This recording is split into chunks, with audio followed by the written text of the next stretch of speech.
দই, তোর চুলগুলো সাদা বলে তুই মিষ্টির কালো চুল দেখে হিংসা করিস? না বাবা। চুপ কর মিষ্টি, আজ তোকে জমিদারের ছেলে দেখতে আসবে, তৈরি থাকবি। সত্যি বাবা? বাবা আমার বিয়ে দেবে না? এই তুই মরতে পারিস না, তোর এই সাদা চুল দেখে কেউ তোকে বিয়ে করতে চায় না, আরো লোকে হাসাহাসি করে। এই দিদি তুই না অমঙ্গল, আজ আমাকে দেখতে আসবে, এই শুভ দিনে তুই বাড়িতে থাকিস না, যা বেরিয়ে যা, যা যা। বলছি কানু মণ্ডলের বাড়ি কোনটা? কানু মণ্ডল? কানু মণ্ডল তো আমার বাবা। তার মানে আমি তোমাকে দেখতে এসেছি? না।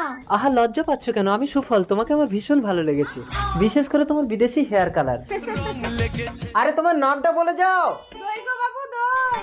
দই, তুমি একদম আলাদা। I love you, I love you দই। বাবা সুফল, তুমি মেয়ের মুখ না দেখে বিয়ের ডেট পাকা করে নিলে, মুখটা দেখা মিষ্টি। আমি আপনার মেয়েকে দেখেছি। না না, এই মিষ্টি না, ওর মাথার চুলগুলো সাদা ছিল, কি নাম যেন ওর? দই? হ্যাঁ দই, দই, ওকে আমার ভীষণ ভালো লেগেছে। ও তো আমার বড় মেয়ে। হ্যাঁ ওকে বিয়ে করবো। আসি আঙ্কেল। ঠিক আছে, 28 তারিখ তাহলে দইয়ের সাথেই তোমার বিয়ে হবে।